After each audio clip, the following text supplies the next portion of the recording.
कानपुर कचहरी से एक ऐसा मामला सामने आता है जिसे सुनकर अधिवक्ता क्या पूरा समाज ही हतप्रभ रह जाता है। एक जमीन को कब्जा करने के लिए एक न्यायालय का फर्जी आदेश बनाया जाता है, बाकायदा उसमें जज के फर्जी हस्ताक्षर भी किए जाते हैं। इसमें कुछ अधिवक्ताओं का नाम आता है, लेकिन कुछ ऐसे अधिवक्ता भी हैं जिनका कहना है कि उनको इस मामले में नाजायज घसीटा जा रहा है। हमारे साथ बार के पूर्व महामंत्री आदित्य सिंह, उनसे बात करेंगे क्या है पूरा मामला। एक मामला सामने आता है, कहीं ना कहीं कुछ एलिगेशन आप पे भी लगाए जाते हैं, क्या है पूरा मामला और अपने जो आपका पक्ष है वो किस तरह से रखेंगे। एक मामला सिविल जज सीनियर डिवीजन में 342 सन 2021 आलोक झवर बनाम प्रदीप झवर विचाराधीन था। उस मुकदमे में जैसा कि आरोप है कि एक फर्जी आदेश बनाया गया, जिसकी जुडिशियल इंक्वायरी वर्तमान समय में न्यायालय द्वारा कराई जा रही है। उस मुकदमे में न मैं वादी हूं न मैं प्रतिवादी हूं, और मैंने उस मुकदमे में 4/12/2024 को बार काउंसिल से मुझे एनओसी भी मिल चुकी है, और मैंने जो कि न्यायालय से सर्टिफाइड कॉपियां निकलवाई जिनमें ये स्पष्ट लिखा हुआ है कि ना मैं प्रतिवादी हूं, ना मैं वादी हूं, ना मैं पक्षकार हूं किसी भी तरह से, ना ही मेरे नाम कोई लिखा पड़ी है, ना ही मैं उसमें किसी भी तरह से इन्वॉल्व हूं। उसके बावजूद कुछ नासमझ पदाधिकारी जो वर्तमान में संस्था के सम्मानित पदों पर बैठे हुए हैं, उनके द्वारा इस तरह की अवधारणा व्यक्तिगत कारणों से और सामाजिक प्रतिष्ठा को ठेस पहुंचाने के उद्देश्य से इस तरह की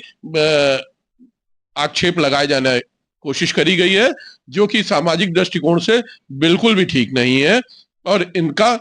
हमारी सम्मानित संस्था पर और हमारी सम्मानित संस्था के सदस्यों पे बहुत बुरा प्रभाव पड़ता है। जैसा कि आपने बताया कि जब ये मामला हुआ तो उक्त मामले में उक्त वाद में आपका ना तो वकालतनामा था, ना कभी आप कोर्ट में अपीयर हुए, फिर उसके बावजूद आपका नाम इस तरह से क्यों घसीटा जा रहा है, मतलब क्या षड्यंत्र है इस पीछे। देखिए, जिस समय ये प्रकरण उठा उस समय मैं कानपुर कचहरी कानपुर बार एसोसिएशन की सम्मानित संस्था के महासचिव के पद पर चयनित था, और सभी अधिवक्ताओं से मेरा मिलना जुलना था। इसी कारण से हमको इस मामले में सम्मिलित कर कर हमारे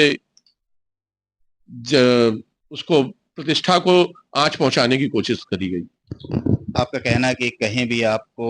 इस मामले से लेना देना नहीं है और यूपी बार काउंसिल जो आपकी मात्र संस्था है उससे आपको क्लीन चिट भी मिल गई है, तो जो भी एलिगेशन आपके ऊपर लगाए गए थे, जिन्होंने भी ये आप कह सकते हैं प्रोपगेंडा फैलाया, तो उनके अगेंस्ट क्या कोई आप एक्शन लेंगे।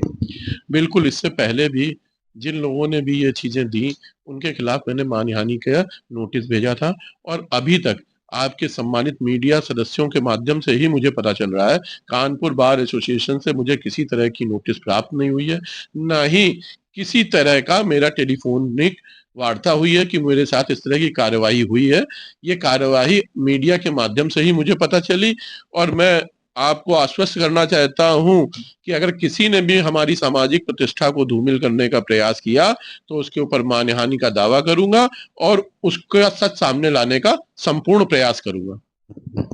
ये थे हमारे साथ बार के पूर्व महामंत्री आदित्य सिंह, जिनका कहना है कि जो आदेश बनाया गया फर्जी, उसमें उनका कोई भी लेना देना नहीं, उस मुकदमे वो अपीयर तक नहीं हुए थे, ना ही उनका वकालतनामा दाखिल है। जो भी लोग उन्हें बदनाम करने की कोशिश कर रहे हैं उनके खिलाफ वो कानूनी कार्रवाई लड़ेंगे और मानहानि का मुकदमा करेंगे।